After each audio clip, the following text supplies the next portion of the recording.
Welcome di YouTube channel Inspire Community Center. Kami senang Anda terhubung bersama dengan kami. Anda juga dapat menginformasikan channel ini ke keluarga, saudara, atau kerabat yang lainnya. Inspire Community Center atau yang kerap kami sebut ICC adalah gereja yang terletak di Vive Hotel Ciamplas, Bandung. Setiap minggunya kami menyelenggarakan 3 kali ibadah umum. Ibadah setiap minggu disertai dengan ibadah anak-anak atau yang kami sebut iKids dan juga ibadah youth. Jadi, tunggu apa lagi? Mari beribadah bersama kami. Saudara, untuk bertumbuh kita membutuhkan orang lain. Di ICC kami memiliki komunitas yang kami sebut iClick. Dalam iClick, kita bisa bersekutu, menguatkan, dan membangun orang lain. Tersedia komunitas kecil untuk keluarga atau married couple, single, dan mahasiswa atau college. Saudara bisa memilih lokasi atau waktu yang sesuai dengan ketersediaan waktu saudara. Daftarnya di link berikut ya. Setiap hari itu baik sebab ada Yesus bersama dengan kita, amin. Every day with Jesus. Saudara bisa mendapatkan renungan setiap hari yang akan dikirimkan ke WhatsApp saudara. Hubungi hotline gereja ICC di 081 220 222 111. Devotion, sharing firman Tuhan secara singkat, tayang setiap hari Selasa dan Jumat melalui Instagram @ICC_Bandung dan YouTube channel Inspire Community Center. Weekly Bible Study, yuk belajar Alkitab lebih dalam bersama gembala kami, Pastor Chandra Sunjaya, setiap hari Rabu pukul 6.40 di Instagram @ChandraInspire. Tertinggal atau ingin mendengarkan ulang khotbah mingguan? Tenang, kini saudara bisa memperoleh kumpulan khotbah ICC Bandung dengan cara scan barcode ini dan pilih sesuai dengan kebutuhan saudara. Sebagai pengikut Kristus, kita wajib melakukan seperti yang Yesus lakukan. Baptisan selam sebagai tanda percaya kita kepada Tuhan. Baptisan selam diadakan pukul 12 siang atau setelah ibadah kedua setiap minggunya. Saudara bisa mendaftarkan diri mengikuti baptis selam di 081 220 222 111. Saudara dapat memberikan persembahan melalui e-banking atau m-banking dan transfer ke nomor rekening berikut ini. Tiba saatnya kita akan mendengarkan firman Tuhan. Jangan lupa catat, bagikan, dan lakukan setiap firman yang kita dengar hari ini. Haleluya. Apa kabar? Benar luar biasa? Karena kita punya Tuhan yang luar biasa. Well, kalau saudara pertama kali datang di ICC, saya ucapkan selamat datang. Ini adalah beginning of a new series. Seri yang baru di ICC biasanya dari satu seri ke seri yang lain.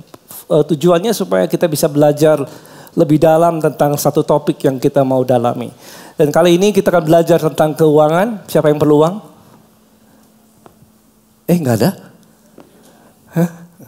Perlu ya? Dan saya beri judul berkat keuangan. Dan ini saya lihat tadi schedule-nya kemungkinan akan dibahas 3 khotbah ke depan. So kalau saudara bisa datang 3 khotbahnya akan jauh lebih baik supaya kita bisa tangkap ya apa yang menjadi kehendak Tuhan dalam hal keuangan. Karena setiap kita pastinya kalau dengar uang semua perlu uang ya.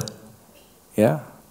Kita perlu uang untuk bisa makan, kita perlu uang untuk bisa menyekolahkan anak, perlu uang untuk bisa beli hal-hal yang saudara perlukan dan lain sebagainya. Dan memang kalau bicara tentang kesulitan keuangan, ya, kesulitan keuangan ataupun orang mengalami kekurangan begitu dalam hal finansial itu sesuatu yang nggak enak, sesuatu yang membuat orang bisa stres, bingung begitu ya. Harus mau ngapain gitu. Ada juga orang yang bisa terlibat konflik, ya masalah dalam keuangan, akhirnya konflik di dalam keluarga karena istri merasa nggak cukup, suami sudah bekerja kok nggak dapat yang dibutuhkan untuk keluarga dan lain sebagainya. Dan bahkan banyak orang-orang yang jatuh ke dalam pencobaan atau dosa ketika kekurangan. Ya. Karena dia nggak tahu jalan apa yang akan dia ambil Dan ketika dia dapatkan opportunity, kesempatan yang dia pikir adalah datang daripada Tuhan, padahal bukan, saudara, jadi orang jatuh dalam hal dosa. Nah, saudara, saya mau sampaikan kabar baik dulu. Boleh? Ya, bahwa Tuhan tidak pernah rancangkan kekurangan. It's not in the Bible. Ya, Tuhan kita tidak pernah rancangkan anak-anaknya hidup susah. Tuhan kita sama seperti Tuhan tidak pernah merancangkan sakit penyakit. Tuhan gak pernah rancangkan kekurangan. Yang Tuhan mau adalah anak-anaknya hidup dalam kelimpahan berkat-Nya. Sama seperti kalau saudara seorang orang tua, saudara orang tua yang punya anak, kita mau anak-anak kita sejahtera. Kita mau anak-anak kita bisa mengalami yang baik dalam kehidupan mereka. Dan demikian dengan Tuhan, Tuhan gak mau anak-anaknya mengalami kekurangan. Tuhan gak pernah rancangkan kekurangan. Dalam Mazmur 107 ayat 21, ini yang Tuhan mau. Biarlah mereka bersyukur kepada Tuhan. Karena apa? Karena kasih setianya. Karena perbuatan-perbuatan yang ajaib, ya, yang ajaib terhadap anak-anak manusia. Yang Tuhan rancangkan adalah supaya di dalam kebaikan Tuhan yang kita alami, saudara memuliakan Tuhan. Saudara bisa bersyukur untuk perbuatan-perbuatan Tuhan yang ajaib. Itu yang Tuhan mau.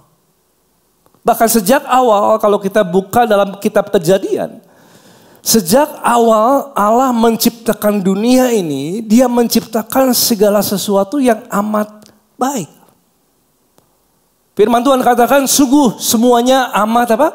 Baik. Kejadian 1 ayat 31. Maka Allah melihat segala yang dijadikannya dan Dia berkata, sungguh apa? Amat baik. Nggak ada yang buruk yang Allah jadikan. Dia ciptakan yang amat baik. Katakan sebelahnya amat baik. Yang Tuhan jadikan adalah amat baik. Kita menerima segala sesuatu, kita lihat matahari. Kalau kita jemuran ada matahari yang menyinari. Kalau kita nanam sesuatu bisa tumbuh. Saudara bisa makan, saudara bisa minum dan lain sebagainya. Kita bisa menghirup udara yang segar, oksigen yang baik. Gitu. Bahkan pada waktu penciptaan Tuhan jadikan manusia, berikan kepada dia penolong bagi dia. Lalu Tuhan memberkati manusia. Dikatakan dalam Kejadian, Tuhan berikan otoritas atas manusia, atas dunia ini. Kejadian 1 ayat 28 dikatakan demikian. Allah memberkati mereka, lalu Allah berfirman kepada mereka, beranak cuculah dan bertambah banyak. Penuhilah bumi dan taklukkanlah itu. Berkuasalah atas ikan-ikan di laut, burung-burung di udara, dan atas segala binatang yang merayap di mana? Di bumi.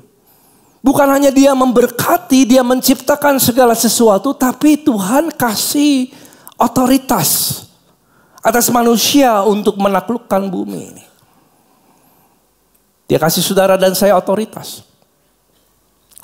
Dan ini cara pandang yang kita perlu tangkap, saudaraku. Bahwa Tuhan yang telah menciptakan segala sesuatu, yang percaya katakan amin. Tuhan yang menciptakan segalanya, dan Tuhan yang mempercayakan segala sesuatu dalam hidupmu. Cara pandang ini harus kita terima, harus kita simpan dalam pikiran dan hati kita. Bahkan Tuhan kasih kita kemampuan. Tuhan kasih kita talenta. Tuhan kasih saudara dan saya kekuatan, kepandaian untuk bisa mengelola segala sesuatu yang Tuhan jadikan. Itu mindsetnya. Sebelum kita bicara banyak berkat Tuhan, cara dan lain sebagainya. Before all of those things. Before that. Ini yang saudara perlu taruh di dalam hati kita. Mulai memandang Tuhan sebagai sumber. Itu dulu. Kok nggak ada amin? Pandang dia sebagai sumber. Pandang dia sebagai pencipta. Pandang dia sebagai pemilik. Penyedia. Dan kita adalah orang-orang yang dipercayakan oleh Tuhan. Kita adalah orang-orang yang dipercayakan untuk mengelola segala berkat Tuhan. Nah, cara pandang ini adalah cara pandang mula-mula orang mengalami hal-hal yang supernatural dalam berkat keuangan. Orang yang memandang Tuhan sebagai apa? Sumber. Saudara, dan kita memandang diri kita sebagai pengelola. Pengelola dalam bahasa Inggrisnya adalah steward. So who manages another's properties, finances, atau other affairs? Pengelola itu adalah seseorang yang mengelola milik orang lain. Yes. Jadi Tuhan yang telah ciptakan semuanya dan Tuhan yang telah memberikan otoritas untuk kita memelihara dan mengusahakan. Yes. Dan untuk itu Tuhan kasih kepandaian, Tuhan kasih kekuatan, dan Tuhan kasih kemampuan untuk bisa memelihara dan mengusahakan. Tapi semua itu adalah milik Tuhan. Datang daripada Tuhan. Tuhan adalah sumbernya. Yang bersyukur katakan amin. Nah, saudara, seringkali kalau kita bicara tentang uang ya. Kalau bicara tentang uang, saudara. Banyak orang memilah-milah. Memisahkan antara bicara tentang iman, neraka, surga. Wah, itu hal yang rohani. Tapi kalau bicara tentang hal uang, seolah-olah ada orang berpikir bahwa Tuhan gak peduli sama keuangan. Ya, kalau bicara tentang keuangan adalah urusan kita sendiri. Ya, urusan kita sendiri bahwa Tuhan gak punya rancangan keuangan atas anak-anaknya. Banyak orang yang berpikir demikian dan memisahkan antara iman dan uang.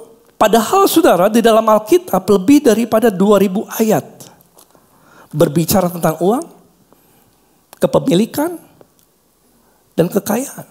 2000 ayat lebih, saudaraku. Saya percaya Tuhan punya rancangan yang baik. Tuhan punya rancangan yang baik bagi keuangan setiap kita. Ya. Itu rancangan Tuhan. Dan Tuhan gak mau anak-anaknya punya cara memandang dirinya sebagai pemilik. Ya. Kalau orang memandang dirinya sebagai pemilik, dia akan menanggung beban sendirian, stres sendiri.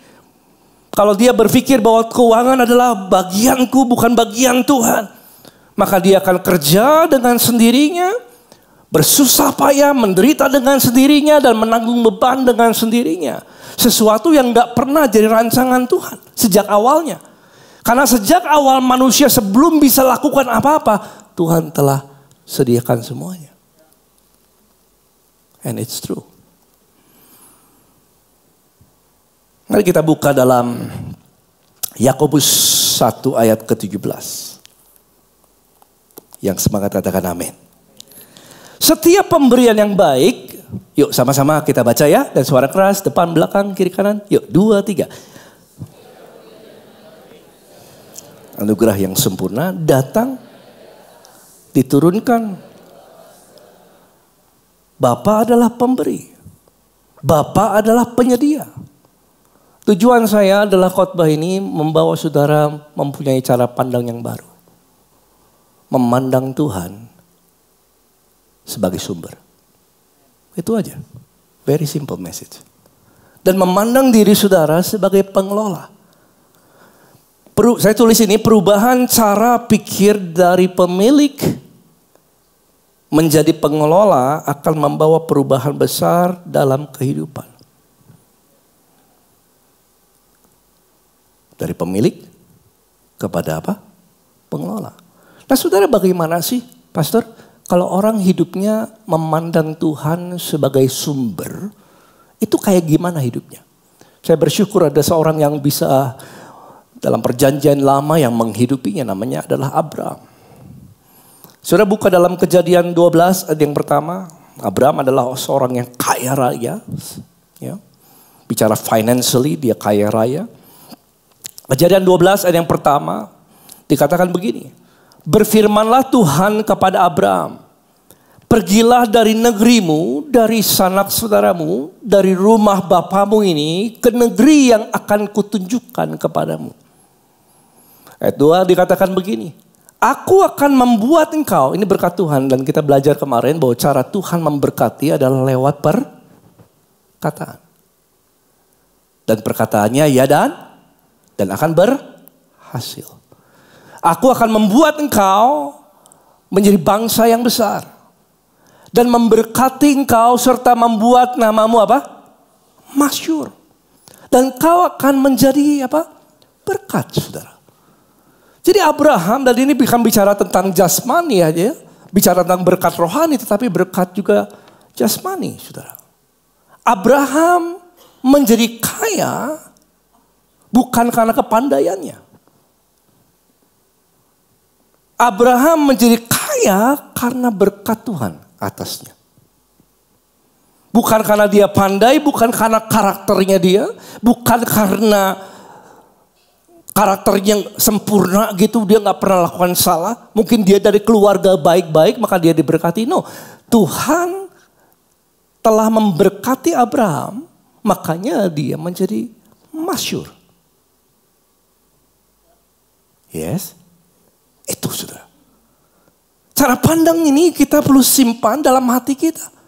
Dan Abraham memandang Tuhan sebagai sumber, sebagai penyedia.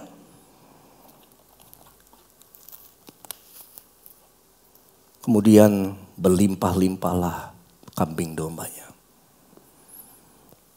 Sampai gak punya tempat lagi yang cukup, saudara. Orang yang memandang Tuhan sebagai penyedia, hal-hal yang supernatural terjadi, saudara. Dan ketika dia punya berlimpah-limpah hartanya dan banyak sekali kambing dombanya, Lot sepupunya juga kecipratan berkatnya, saudara. Jadi banyak juga ternaknya. Dan ketika itu ada pertengkaran antara gembala Lot sama gembalanya Abraham. Bertengkar karena lahannya gak cukup. Sudah bisa bayangkan gak? Lahan tidak cukup bagi Lot sama Abraham. Saking banyaknya ternak mereka. Dan bertengkarlah gembala-gembala Lot sama Abraham. Dan ketika bertengkar Abraham bilang, sudahlah jangan bertengkar, kita ini saudara. Kamu pisahkan diri sama saya. Kalau kamu ke kanan saya ke kiri. Kalau kamu ke sana saya ke belakang. Entahlah sok kamu pilih duluan. Sok. Ya, kamu pilih aja duluan. Dan Lot, saudara lihat ini. Ini kontras banget antara orang yang memandang dirinya sebagai pemilik dengan memandang Tuhan sebagai penyedia. Beda sekali. Lihat ini saudara. Kemudian Lot diberikan kesempatan untuk memilih. Dikatakan begini, Kejadian 13 ayat yang 10. Lalu Lot melayangkan pandangnya. Dan dilihatnya lah bahwa seluruh lembah Yordan apa? Banyak airnya. Saudara, dia mikirnya gini, kalau saya punya kambing domba, pasti perlu apa? Air. Makanya common sense aja, akal sehat aja. Kalau kambing domba saya begitu banyak, saya akan pilih yang banyak airnya. Sehingga kambing domba saya bisa berkembang dan lain sebagainya. That's worldly thinking. Common sense sih. Tapi itulah cara dunia berpikir bahwa dia untuk dia berhasil, dia perlu keadaan untuk menolong dia. Itu cara pandang dunia, saudara. Dan Abraham kasih Lot, silakan pilih duluan. Mana kamu mau? Kalau kamu ke sana, saya cari yang lain. Saudara, Abraham bisa kasih sama Lot karena dia memandang Tuhan sebagai penyedia. Sebagai sumbernya. Dan ketika Lot sudah berpisah sama Abraham, firman Tuhan langsung datang kepadanya. Lihat ini, ayat 14. Setelah Lot berpisah kepada Abraham, mungkin Lot lagi senang-senangnya kali ya. Happy dia dapatkan lembah Jordan yang banyak airnya yang disebut kota Sodom di situ. Wah, senang banget dia, saudaraku. Dan kemudian setelah Lot meninggalkan Abraham, berpisah dari Abraham, berfirmanlah Tuhan kepada Abraham, pandanglah sekelilingmu, lihatlah dari tempat engkau berdiri, timur, barat, utara, selatan. Ayat selanjutnya dikatakan, sebab seluruh negeri yang kau lihat itu akan kuberikan kepadamu dan kepada keturunanmu apa? Selama-lamanya. Berikan tepuk tangan untuk Tuhan Yesus. Siapa yang memberi, saudara? Tuhan. Ya. Lot berpikir bahwa dia perlu keadaan untuk dia bisa diberkati, untuk dia berhasil. Tapi Abraham melihat Tuhan sebagai sumber. Dan Tuhan bilang, aku yang memberikan utara, selatan, barat, timur kepadamu. Berkat Tuhanlah yang menjadikan Abraham kaya. Karena dia punya cara pandang bahwa Tuhan adalah sumbernya. Haleluya. Itu aja, saudara. Dan kemudian Lot berpisah kan. Wow, Lot di situ, di kota Sodom. Nggak tahunya di kota Sodom diserang, saudara. Diserang sama raja-raja asing. Bas, habis semuanya. Hartanya diambil. Semuanya dibawa tawanan. Orang-orang yang dibawa menjadi tawanan keluar, saudara. Habis. Dan Abraham dengar ini, bahwa saudaranya ditawan oleh musuh. Dan kemudian dia kerahkan 318 orang pegawainya yang terlatih, saudara. Dan dia serang kembali orang raja-raja asing yang menyerang kota Sodom itu supaya membebaskan Lot. Dan dia berhasil oleh karena Tuhan. Dia berhasil. Lot dibebaskan, harta bendanya semuanya didapatkan kembali, raja-raja asing dikalahkan. Dan Raja Sodom, tempat di mana Lot tinggal, dia mau bersyukur, dia mau berterima kasih.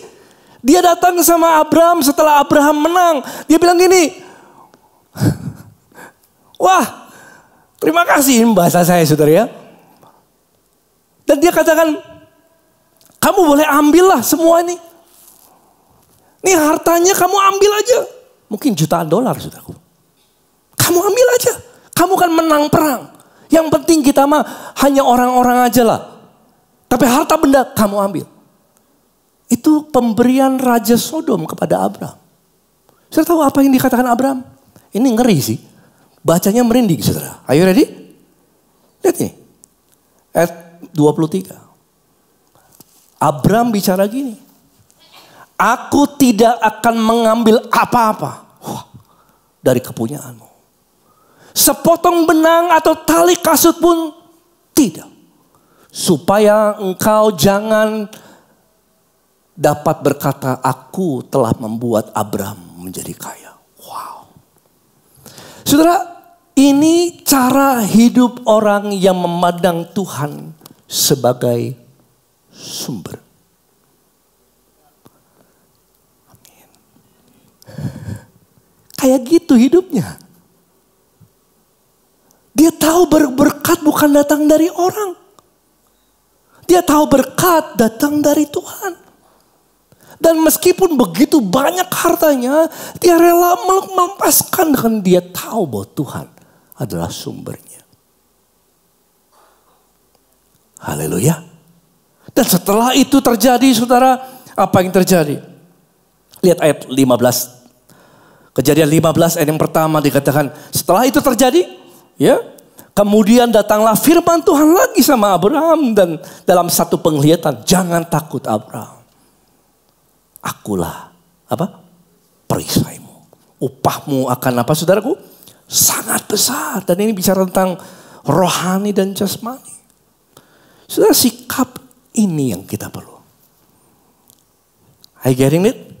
Are you learning something? Sikap kayak gini yang kita perlu. Anak-anak Tuhan perlu memiliki sikap memandang Tuhan sebagai pemilik, penyedia, sumber, dan kita memandang kita adalah pengelola. Untuk bisa hidup dalam menikmati berkat, kita perlu hidup dengan iman. Memandang diri kita sebagai pengelola dan memandang Tuhan sebagai sumber berkat. Tapi sayangnya enggak demikian terjadi. Di luar sana, saudara, katakan sebelahnya, di sini enggak ada. Ya, di sini enggak ada ya. Di luar sana, saudara, banyak orang memandang dirinya sebagai sumber. Banyak orang memandang dirinya sebagai pemilik. Lalu dia berkeringat, dia mencoba segala sesuatunya, usahanya sendiri dengan hikmatnya seperti Lot tadi. Kalau saya mau perlu berhasil, saya perlu air, saya perlu begini, begitu, dan lain sebagainya. Dengan kepandaian dan lain sebagainya, saudaraku.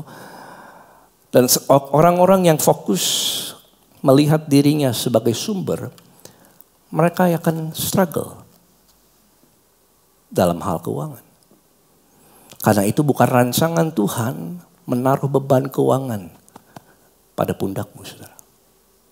Karena dialah sumbernya. Bersyukur, katakan amin. Memandang Tuhan, belajar memandang Tuhan sebagai sumber.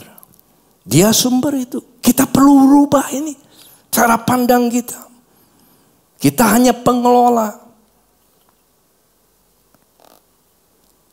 Pastor, berarti nggak usah kerja dong. Kalau Tuhan sumber berarti udahlah, selesai. Kita nggak usah kerja. Jangan, saudara. Kita perlu bekerja. Firman Tuhan katakan apa?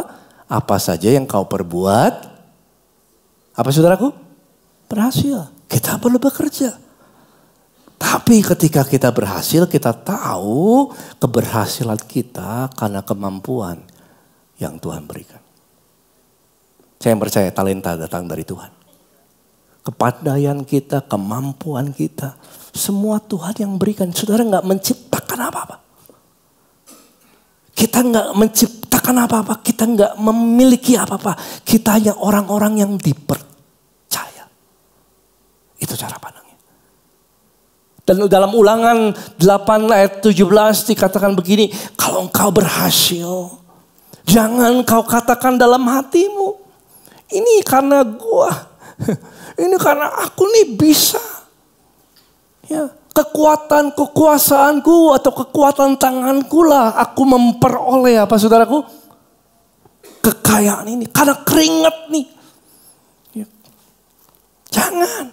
Tapi lihat ayat selanjutnya dikatakan gini. Pandanganmu jangan dengan keberhasilan. Jangan pandang keberhasilanmu karena apa yang kau lakukan. Jangan. Pandang keberhasilanmu dengan ini. Ingat, katakanlah saya ingat. Tetapi haruslah apa? Engkau, yuk dengan suara keras 2, 3, ingat. Katakan sebelahnya, ingat. Tepuk pundaknya, ingat. Ingat. Kadang-kadang kita lupa. Makanya harus ingat. Ingat. Ingat apa sih? Dia yang beri. Amin. Ingat, dia yang beri. Ingat Tuhan yang beri. Kekuatan kepadamu untuk memperoleh kekayaan. Dengan maksud meneguhkan perjanjian yang diikrarkannya dengan sumpah kepada Abraham. Nenek moyangmu sampai sekarang ini. Jadi kita beroleh kekayaan bukan karena kepandaian. Saudara beroleh kekayaan, keberhasilan bukan karena kekuatan. Bukan karena jaringan dan lain sebagainya. Kita memperoleh segala sesuatu karena Tuhan yang memberikan kita kekuatan untuk memperoleh kekayaan. Lalu, saudara, pastor, lalu kekayaan buat apa? Untuk meneguhkan perjanjian. Karena kalau Tuhan sudah berucap, pasti terjadi. Meneguhkan perjanjian apa? Bukan hanya mencukupkan kebutuhanmu, tetapi supaya saudara bisa membawa jiwa-jiwa datang kepada Tuhan.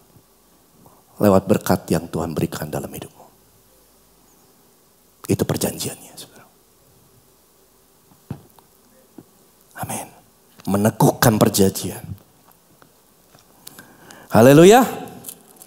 Jadi kalau petani kerja, ada gambarnya. Kalau petani kerja ya, dia kerja, dia tanam tuh. Wah, dia pilih benih yang baik. Terus dia tanam di tanah yang sudah digemburkan, disiapkan, begitu. Well, dia bisa usaha. Tapi jangan lupa, Tuhan yang mendatangkan hujan. Jangan lupa, tanpa Tuhan yang kasih sinar matahari, benihmu gak tumbuh. Amin. Tuhan adalah sumber. Katakan sebelahnya, Tuhan adalah sumber. Berikan tepuk tangan untuk Tuhan Yesus. Dialah sumber. Kita pengelola. Haleluya. Maka itu kita perlu hidup dari sikap iman Abraham untuk bisa diberkati bersama-sama dengan Abraham. Siapa yang mau berkat Abraham terjadi dalam hidupmu? Sungguh mau? Jadilah sesuai imanmu. Kalau saudara ingin mengalami berkat Abraham, kita perlu hidup dengan sikap iman Abraham. Yang memandang Tuhan sebagai penyedia. Dalam Galatia 3 dikatakan ayat 9. Jadi mereka yang hidup dari iman. Ya, mereka lah yang diberkati. Saudara. Mereka yang hidup dari iman, mereka yang diberkati bersama-sama dengan siapa? Abraham yang beriman itu. Kita perlu belajar seperti Abraham memandang Tuhan sebagai sumber. Kita memandang Tuhan sebagai siapa? Sumber. Yes? Ini ayat terkenal banget nih. Amsal 10 ayat 22. Yuk kita baca dengan suara keras. 2, 3. Susah payah tidak mendambanya. Amin. Berkat Tuhan yang menjadikan Abraham kaya. Berkat Tuhan yang menjadi anak-anaknya kaya. Saya mau nanya, boleh jujur gak? Boleh ya? Siapa di sini yang mau kaya? Ih, banyak. Kita tutup dalam doa aja. Iya, serius. Siapa di sini yang mau kaya? Beneran ya? Kata sebelahnya kita senasib. Well, saudara kenapa? Karena Tuhan yang memberikan kita kekayaan. Buat apa? Untuk meneguhkan perjanjian, bukan untuk diri kita. Dan memuaskan kebutuhan, keinginan, our goal. No. Not like that. Untuk meneguhkan perjanjian. Supaya saudara punya benih. Saudara punya roti dan saudara punya benih. Tuhan memberkati kita. Amin. Tapi kita perlu memandang berkat apa tadi? Tuhanlah. Ulangi saudara baca ini. Lihat nih. Amsal 10 ayat 20. Berkat Tuhanlah yang menjadikan kaya. Renungkan ini. Berkat Tuhanlah yang menjadikan aku kaya. Berkat Tuhanlah yang menjadikan aku berhasil. Kalau Tuhan telah memberikan talenta, kemampuan, waktu, kekuatan, berarti kalau aku berhasil, itu karena berkat Tuhan. Dan kalau aku berhasil dalam segala talenta yang Tuhan berikan, berarti keberhasilanku adalah milik Tuhan. Berarti aku adalah pengelola. Memandang Tuhan sebagai sumber. Itu yang penting, saudara. Pastor, kalau orang di luar Tuhan bisa berhasil gak sih? Bisa. Bisa berhasil. Kejar uang bisa. Tapi datang dengan duka. Orang bisa mengejar, bertambah harta, bertambah keserakahan. Jatuh dalam dosa, masukkan dalam keluarganya. Pertengkaran, perselisihan, kesehatan, sakit, penyakit dan lain sebagainya. Dan itu bisa terjadi. Atau kalau orang mengejar uang dengan kekuatannya bisa kaya, bisa. Tapi yang lebih buruk adalah kalau dia sampai kaya, saudara. Sampai akhirnya dia gak perlu Tuhan. Ada gak? Ada. Orang muda yang kaya. Semuanya dapat. Dia gak perlu Tuhan. Saudara, itu yang membawa orang kepada kebinasaan dan itu duka yang terdalam. Yang mengerti katakan, amin. Makanya saat ini saudara memandang Tuhan sebagai apa? Sumber. Yang mau katakan amin. Karena mereka yang melihat dirinya sebagai sumber akan datangkan pencobaan dalam dirinya. Kalau ada orang Kristen bahkan saudara memikirkan dirinya sebagai sumber. Saya sumbernya. Kalau saya nggak ngelakuin apa-apa nggak bisa nih. Harus lakukan semua. Well, maka ketika keadaan buruk datang, ekonomi lagi goncang dan lain sebagainya, maka dia akan berusaha stres gimana caranya. Karena dia menaruh beban keuangan atas pundaknya sendiri. Dia nggak memandang Tuhan sebagai penyedia. Dia stres dan lain sebagainya. Wih, ekonominya lagi berat nih. Saya apa harus lakukan dan lain sebagainya. Saudara, Tuhan mau angkat beban itu. Saudara, pandang Tuhan sebagai sumber. Tapi kalau orang kalau orang memandang Tuhan sebagai sumber, don't miss this ya. Kalau orang memandang Tuhan sebagai sumber, maka cara Tuhan memberkati anaknya bukan lewat keadaan saja. Tuhan memberkati anak-anaknya bukan sesuai dengan ekonomi negara. Tarik nafas dulu. Tuhan memberkati saudara bukan sesuai dengan keadaan dunia. Tuhan memberkati saudara sesuai dengan kekayaannya. Filipi 4 ayat 19 dikatakan begini. Ada lagunya nih. Allahku akan memenuhi segala keperluanku menurut apa? Kekayaannya. Bukan keadaan ekonomi. Amin. Kemuliaannya yang ada di dalam siapa? Yesus Kristus. Makanya Ishak menabur di tengah kekeringan. Tahun yang sama 100 kali lipat. Saudara. Karena Tuhan memberkati Ishak bukan karena keadaan. Tapi karena kekayaannya. Saudara mau mengalami berkat Tuhan? Yang supernatural. Hidup dengan iman. Dari imannya Abraham. Seperti dia memandang Tuhan adalah penyedianya. Dan apa yang dilakukan orang yang memandang Tuhan sebagai sumber. Ketika dia mendapatkan harta, ketika mendapatkan uang. Dia gak memandang dirinya sebagai pemilik. Dia akan memuliakan Tuhan dengan hartanya. Saya ingat Daud, saudaraku. Daud adalah orang yang dipakai Tuhan, dipilih Tuhan. Dan dia belasan tahun. Dari gembala, kambing domba dia jadi prajurit, jadi pembawa alat musik, pemain kecapi dan lain sebagainya. Dan akhirnya Tuhan taruh dia sebagai raja bagi Israel. Seluruhnya saudara. Luar biasa. Tapi selama dia bangun perjalanannya bersama dengan Tuhan, hatinya dia memandang Tuhan sebagai sumbernya. Kalau aku berhasil, itu Tuhan yang memberikan. Kalau aku punya, itu Tuhan. Cara pandang Daud ini, saudara, dia hidupin dari sejak kecil. Dipandang ini. Jadi setiap kali keberhasilan, dia mulai mengumpulkan, saudara. Dan tiba-tiba waktunya telah tiba untuk dia selesai meninggal, saudaraku. Lihat ini, apa yang terjadi. This is amazing. Lihat ini. 1 Tawarik 22 ayat ke-14. Sesungguhnya sekalipun dalam kesusahan. Ya betul, Daud ngalamin kesusahan. Betul. Tapi Tuhan mendatangkan tetap keberhasilan. Yang percaya katakan amin. Untuk menyediakan untuk rumah Tuhan 100 berapa?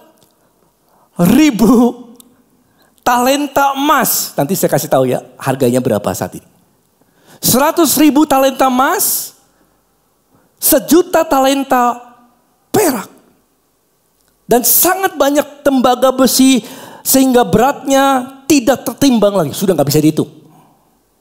juga aku telah menyediakan kayu dan batu, tetapi baiklah engkau menambahkannya lagi. Jadi semasa hidupnya, Daud tahu bahwa berkat datang daripada Tuhan. Dia memandang Tuhan sebagai penyedia, sebagai pribadi yang membuatnya berhasil.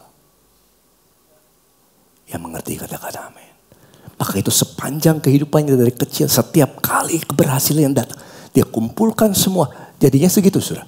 100.000 talenta emas. Saya kemarin cek, hitung-hitung sedikit. Dengan harga sekarang. Sudah tahu berapa nilainya? Ada yang mau guess? Nilainya, are you ready? 226 miliar dolar. Scary gak sih?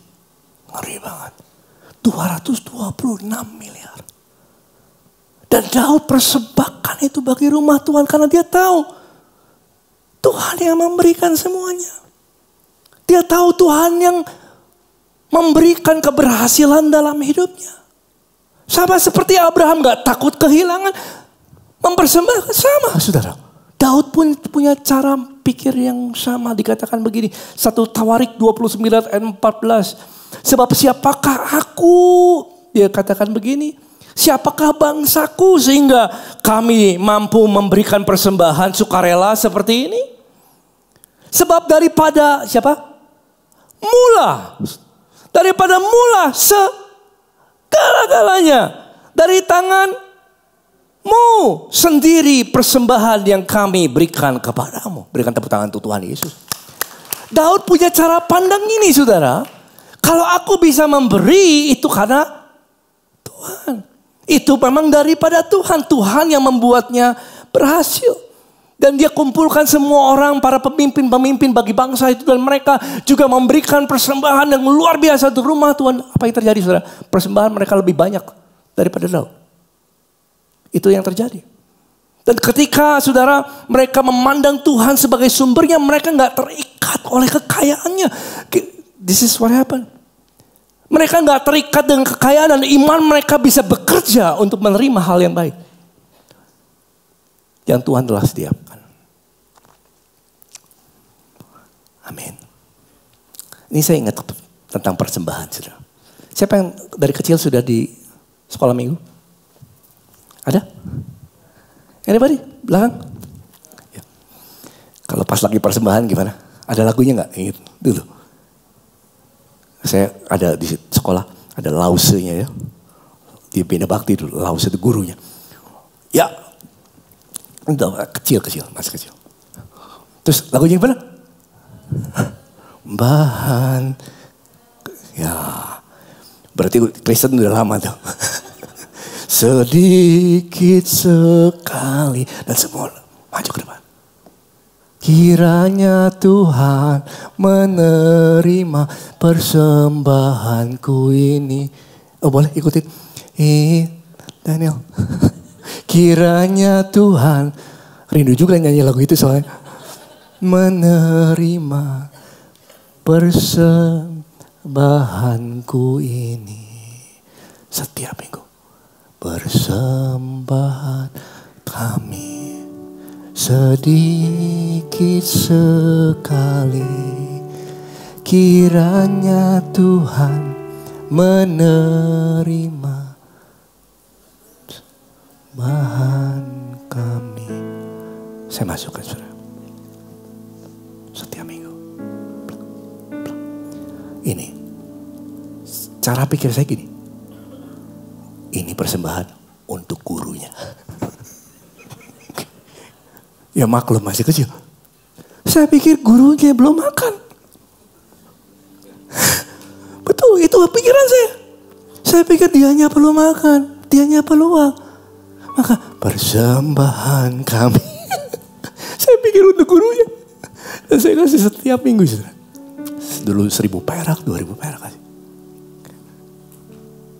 Dan beranjak dewasa, saya kuliah. Pulang kuliah saya mau menikah. Istri saya nanti jam ketiga. Mau menikah, kan kalau menikah harus kerja. Kalau nggak kerja jangan nikah dulu, ya jangan. kerja. Tapi saya belum mendapatkan kerjaan yang menurut saya pas gitu. Wah, saya nggak tahu. Saya bingung juga. Saya lulus, Tuhan kasih dulu S2, saudara. Pulang ke rumah, pulang ke Bandung dengan wah kayaknya bisa lakukan apa-apa gitu. Tapi saya nganggur, saudara. Saya nggak tahu.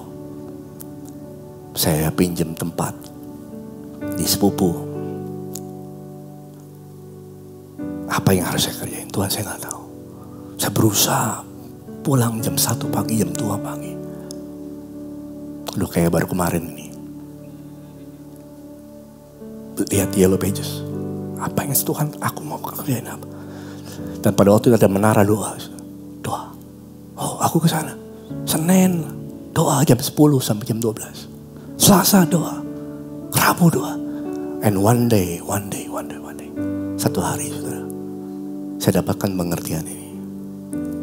Kamu harus mandang Tuhan sebagai sumber.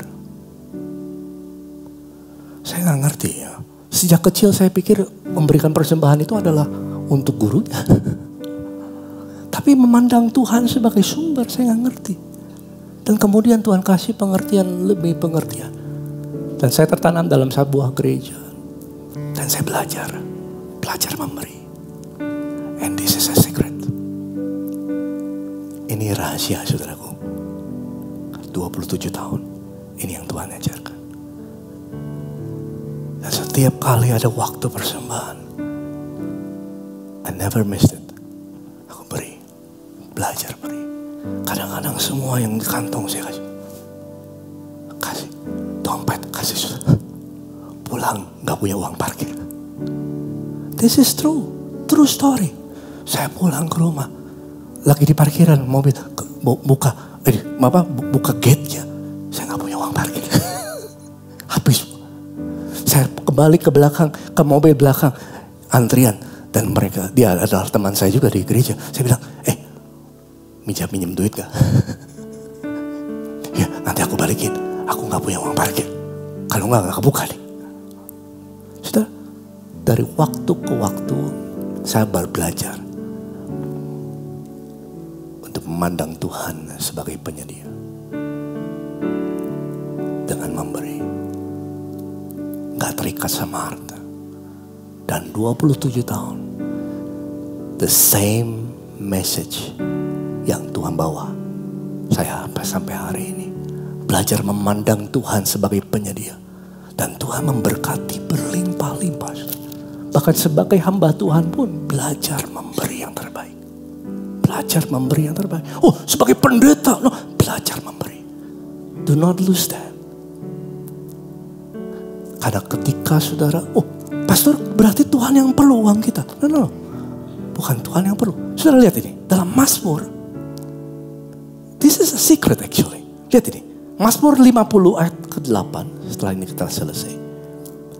Bukan karena korban sembelihanmu, aku menghukum kau. Bukan korban bakaranmu tetap ada di hadapanku. Tidak usah aku mengambil lembu dari rumahmu, kata Tuhan. Atau kambing dari jantan dari kandangmu. Ayat 10 dikatakan, sebab punya apa? Kulah segala binatang. Hutan dan beribu-ribu hewan di gunung. Kalau kita mempersembahkan, saudara, Tuhan tegur mereka. Semua yang kau persembahkan adalah milikku. Kalau engkau mempersembahkan sesuatu, bukan berarti Tuhan yang perlu. Tapi sebenarnya, engkau yang perlu. Supaya engkau bisa memandang Tuhan sebagai sumbernya. Gak memandang dirimu sebagai pemilik. Memandang Tuhan sebagai sumber segala sesuatu. Dan di sanalah imanmu bekerja. Untuk menerima kasih karunia Tuhan. Yang mengerti katakan amin. Nah saudara, bagi orang-orang yang memiliki, di luar sana, di sini gak ada. Kata sebenarnya di sini gak ada. Bagi orang-orang memiliki cara pandang dirinya sebagai pemilik, persembahan akan sangat sulit. Kenapa? Karena setiap kali dia mempersembahkan, dia berpikir kekurangan. Dia berpikir kehilangan. Padahal itu yang menjadi halangan Saudara, rubah cara pandangmu. Kalau kita mempersembahkan sesuatu sama Tuhan, pandang Dia sebagai penyedia. Amin. Yang mau katakan amin. Pandang Dia sebagai penyedia, yang sanggup menyediakan segala sesuatu yang kau perlukan menurut kekayaan dan kemuliaannya. Disitulah hal-hal yang supernatural terjadi dalam hidupmu. Di situ saudara akan bilang begini sama Tuhan, apa yang gak pernah aku lihat, gak pernah aku dengar, Tuhan yang sediakan. Yang mau katakan amin. Memang orang bisa mengalami kesusahan, betul. Dan semakin orang mengalami kesusahan dalam keuangan, dia berpikir apa yang saya bisa kumpulkan. Saudara, masa depanmu akan jauh lebih baik ketika engkau memberi daripada engkau mengumpulkan. Dan itu di dalam Tuhan. Siapa yang mau menjadi berkat? Memandang Tuhan sebagai sumber. Mari kita bangkit berdiri, saudara. Sudah belajar sesuatu? Jadi pesannya hanya itu aja. Pandang diri kita sebagai pengelola, bukan pemilik, bukan sumber, tapi Tuhan yang adalah sumbernya. Siapa yang ingin mengalami berkat Tuhan? Sungguh-sungguh, saudara. Belajar memandang yuk Tuhan sebagai apa? Sumber. Dia sebagai penyedia. Lepaskan beban keuangan dari pundak saudara. Kalau Tuhan sanggup menyediakan segala sesuatu, Tuhan juga sanggup menyediakan keuangan yang baik dalam hidup. Membuat kau sanggup untuk menjadi berkat. Mari saudara, hampiri Tuhan, pejamkan matamu. Mari kita nyanyikan satu lagu. Sampai detik ini ku melihat penyertaan-Mu sempurna. Sampai selamanya Kaulah Tuhan, satu-satunya pengharap. Sampai detik ini ku melihat penyertaan-Mu sempurna. Amin. Sampai selamanya Kaulah Tuhan, satu-satunya pengharapan.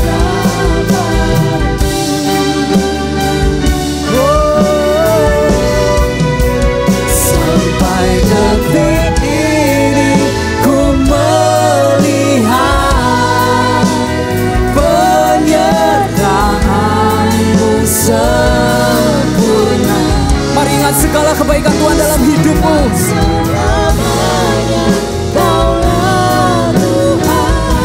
Satu-satunya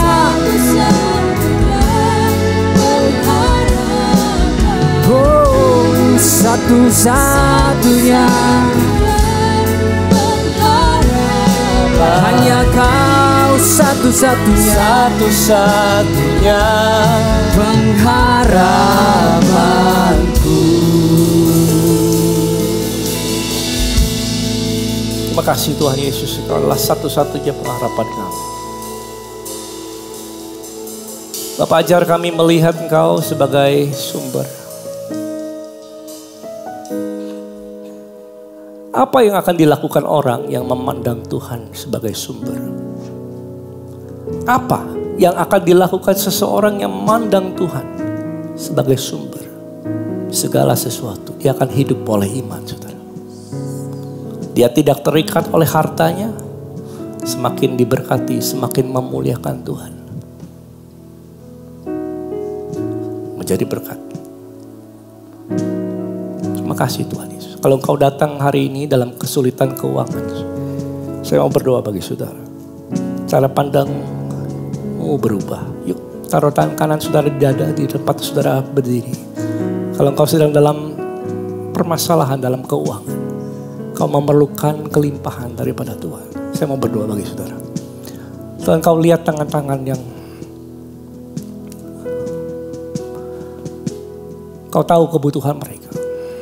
Tuhan Yesus, limpahkan segala berkat-Mu atas mereka. Aku berdoa di dalam nama Tuhan Yesus.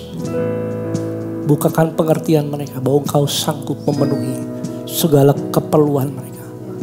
Menurut kekayaan-Mu. Menurut kemuliaan-Mu. Terima kasih Tuhan. Mulai hari ini biarlah apa yang mereka kerjakan Kau berikan hikmat. Supaya sesuai dengan tuntunan Kau dan mereka berhasil. Dan aku berdoa Tuhan Yesus, lewat keberhasilan mereka bukan menjauh, mereka semakin mendekat. Memuliakan Tuhan dengan segala hal yang mereka terima daripada Tuhan. Aku bersyukur untuk pekerjaan-Mu dalam hidup mereka. Hamba berdoa di dalam nama Yesus, berkati berlimpah-limpah itu. Dalam nama Yesus. Dan ajar kami untuk memandang diri bukan sebagai pemilik, tapi sebagai pengelola apa yang menjadi milik Tuhan. Dan kami tidak akan terikat dengan harta kami. Kami akan tahu, karena kami tahu apa yang kami punya adalah milik Tuhan. Makasih Tuhan Yesus untuk berkat-Mu atas kehidupan setiap kami. Dalam nama Tuhan Yesus. Yang telah terimanya ucapkan syukur. Katakan amin. Praise Lord. Silakan duduk saudara. Haleluya. Baik, selamat siang Sobat ICC. Terima kasih Pastor Chandra untuk firman Tuhannya. Dan kita semua percaya bahwa kita adalah pengelola ladang Tuhan yang diberkati. Amin. Dan tiba saatnya kita untuk menyimak beberapa informasi seputar gereja ICC. Tapi sebelumnya kami mau menyambut bagi Anda yang baru saja datang beribadah di gereja ICC di kesempatan minggu ini. Kami dengan sukacita menyambut Anda untuk berada di sini. Dan nanti pada saat pulang jangan langsung ke lift. Anda itu bisa ke meja informasi yang berada di sebelah kiri tangga untuk mengklaim special gift dari kami. Dan kami tunggu kedatangan saudara minggu depan dan juga minggu selanjutnya. Dan saudara, bertumbuh dalam iman setiap hari itu sangat penting. Oleh karena itu ICC memiliki sebuah program yang kita sebut sebagai Everyday with Jesus. Salah satunya itu lewat renungan harian. Dan kalau misalkan Anda pengen untuk mendapatkan renungan harian dari ICC, caranya gampang aja. Anda tinggal mengontak hotline ICC di 081 220 222 111. Dan juga kami mau mengajak kita bareng-bareng baca Alkitab dari perjanjian lama, dari Kejadian sampai perjanjian baru di Wahyu lewat program yang namanya DDWG atau Daily Walk with God. Caranya gimana? Sama seperti tadi, silakan Anda bisa menghubungi hotline ICC di 081 220 222 111. Nanti setiap harinya Anda akan mendapatkan ayat-ayat Alkitab untuk kita baca bersama. Dan juga Anda bisa menyimak yang namanya devotion. Jadi devotion ini merupakan sharing firman Tuhan yang tayang setiap hari Selasa dan Jumat. Tayangnya di mana? Silakan follow akun Instagram @ICC_Bandung atau juga bisa menyimaknya di channel YouTube Inspire Community Center. Dan masih ada lagi saudara, Anda bisa mengikuti Bible Study 1 minggu sekali. Setiap hari Rabu pukul 6.25 pagi dan pastinya bareng-bareng sama gembala kita Pastor Chandra Sunjaya. Cara untuk ikut weekly Bible Study juga gampang, silakan Anda tinggal follow aja akun @ChandraInspire di Instagram Dan satu lagi informasi untuk Anda, kalau misalkan Anda pengen kembali menyimak khotbah setiap minggu, itu Anda bisa scan aja barcode yang ada di sini atau juga pergi ke link yang ada di sana. Nah, nanti di sana Anda akan bisa memilih khotbah-khotbah apa saja yang Anda butuhkan. Jadi silakan langsung di-scan atau juga klik linknya. Dan Sobat ICC, sangat penting juga bagi kita bertumbuh dalam iman bersama teman-teman, bareng-bareng gitu. Nah makanya di gereja ICC kita punya yang namanya komunitas kecil yang kita sebut iClick. Jadi saudara silakan bergabung dengan iClick. Nanti di sana kita bakalan sharing bareng. Kita akan saling mendoakan, kita akan bertumbuh dalam Tuhan bersama-sama. Dan iClick ini itu udah ada di berbagai tempat. Di Ciamplas ini ada, di Mekarwangi juga ada, di Kopo ada, di Setrasari, di Kresna, di Kota Baru Parahyangan juga ada. Pokoknya nanti Anda bisa daftar aja, habis itu pilih waktu dan tempat yang sesuai dengan kesempatan saudara. Ya. Dan saya mau mengingatkan kenapa perlu sih kita berkomunitas, kita ikut iClick. Karena dalam Kisah Para Rasul 2 ayat 42 itu dibilang, mereka bertekun dalam pengajaran rasul-rasul dan dalam persekutuan. Dan mereka selalu berkumpul untuk memecahkan roti dan berdoa. Di ayat 47 ada hasilnya saudara. Ya, dan mereka disukai semua orang. Dan tiap-tiap hari Tuhan menambah jumlah mereka dengan orang yang diselamatkan. Jadi kalau mau disukai banyak orang dan menyelamatkan banyak orang, ayo kita berkomunitas, ikutan iClick, silakan daftar di infodesk di bawah. Demikian informasi dari Gereja ICC, kami meminta jemaat untuk bangkit berdiri untuk menerima berkat Tuhan.